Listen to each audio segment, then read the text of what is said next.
Uh, quick review of what we're doing here. So once a day, we get together Monday through Friday, and we spend just a few minutes activating parts of ourselves that we believe on some level will contribute to more positivity.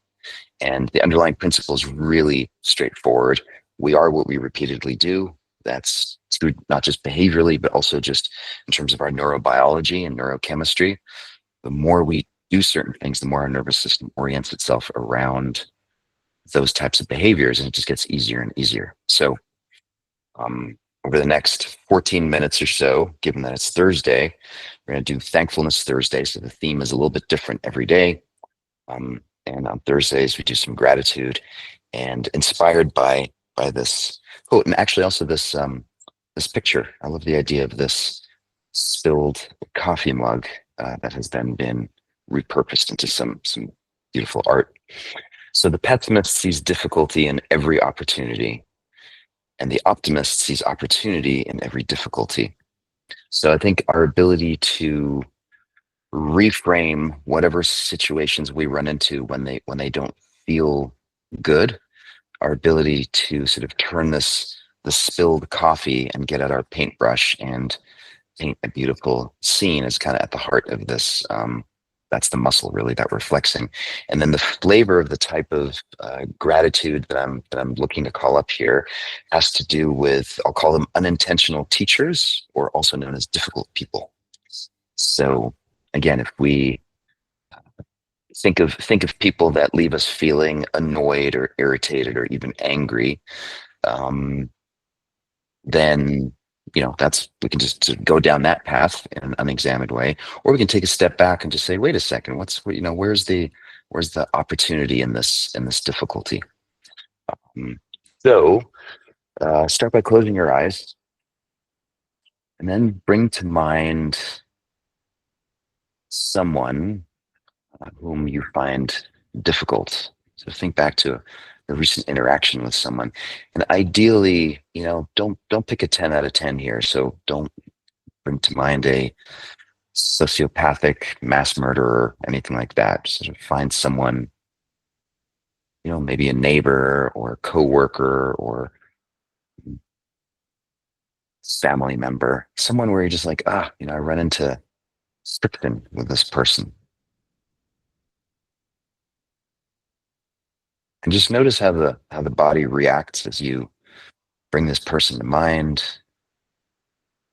You're watching them do one of these classically difficult things, or things that you find difficult. Just notice where in the body this all registers. It's the dis-ease, the irritation, frustration. Where do you feel it?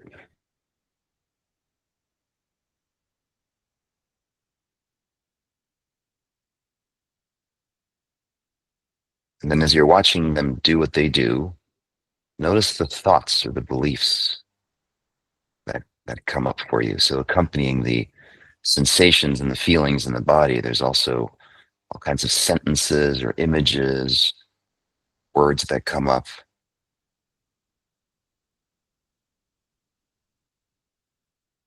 And we're not trying to change them. We're just noticing, just observing the mind's reaction to this difficult person.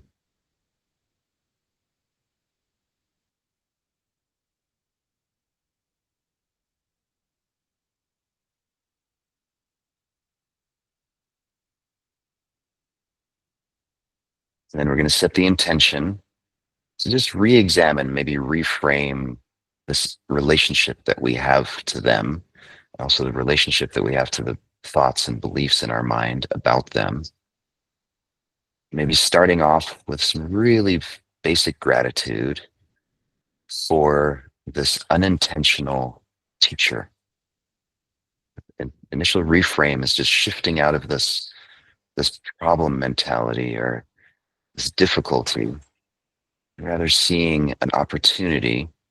We'll explore the opportunities in a minute. Starting off there,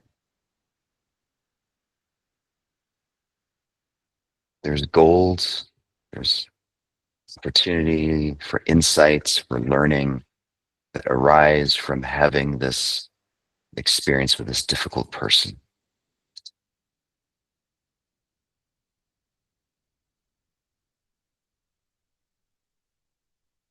And the first one is just noticing where you feel that discomfort in your body and what those sensations and those emotions are.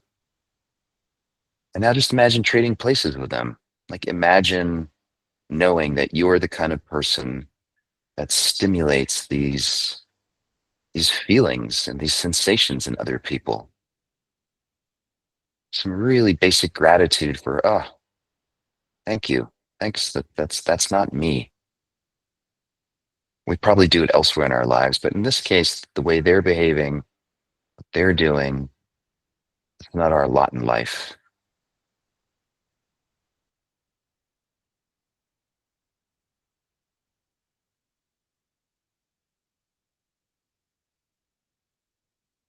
And then also appreciating that the sensations and the feelings and the thoughts that come up for us has something to do with, so the negativity or the challenge of those thoughts has something to do with certain values or standards of being that are being violated.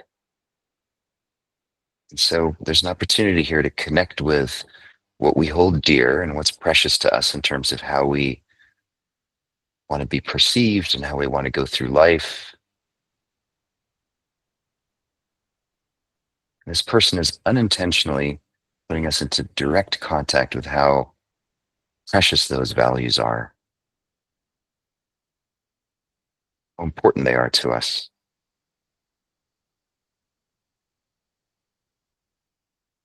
Maybe they're being rude and we realize, don't want to be rude. Rude doesn't feel good for anyone. Maybe they're expressing themselves with anger or frustration, or they're being selfish, just really self-absorbed.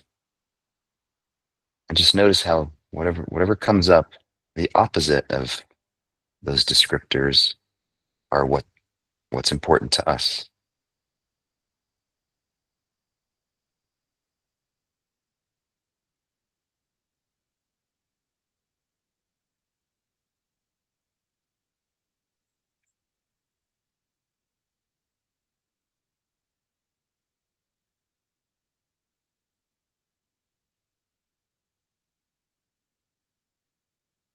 Here's another flavor of gratitude that we can find.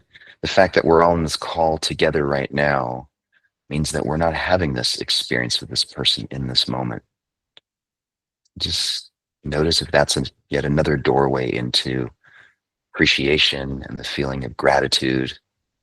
It's like, oh, I'm not experiencing that right now. Right now, I'm experiencing something very, very different.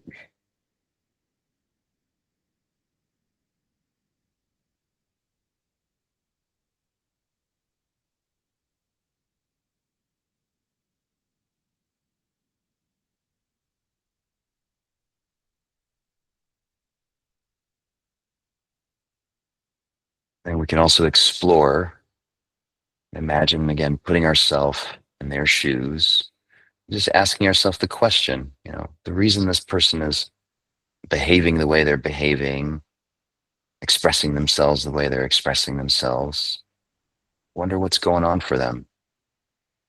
In my experience, people that are happy, content, equanimous, they don't behave in the way that this person's behaving. So just appreciating that, again, it's not our lot in life in that moment. It's not our turn to have those stressors influence us so that we behave in the way they're behaving.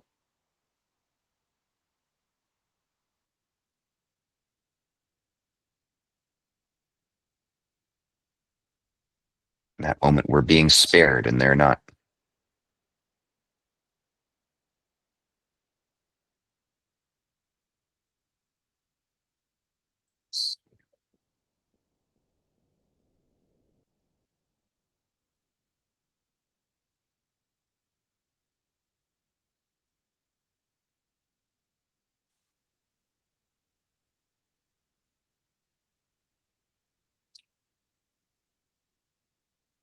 And coming full circle back to this idea of the values where we hold dear, and how this is a reminder for us to step up our game, to be less selfish, to be less angry, less irritable, and more fill in the blank.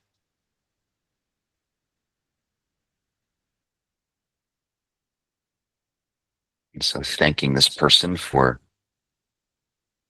unintentionally giving us the gift of this reminder.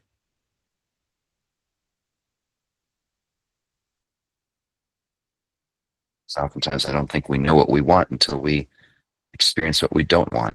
And then it just becomes clear.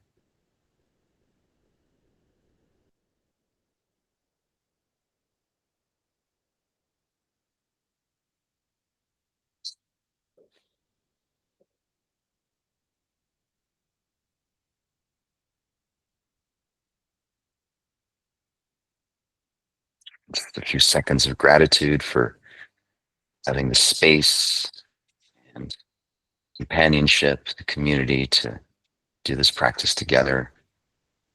Just appreciating that hopefully this extra effort that we're making here will make it that much easier for us to live from that place of gratitude and openness. And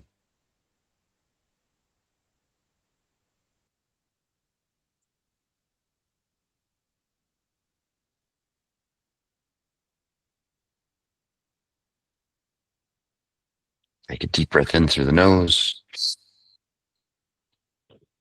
long, slow exhale through the mouth, relaxing the belly and the hands. Hold for 5, 4, 3, 2, 1. In through the nose, long, slow exhale. Really keeping our attention on the slow exhale, emptying the lungs, collapsing the belly, pushing all the air out. Hold for 5, 4, 3, 2, 1. Open your eyes. Going back to the session. Um, yeah, I don't know. I hope the underlying idea of that gratitude for difficult people makes sense, and may it inspire you to be the opposite of that for the rest of your day. Take care, everyone.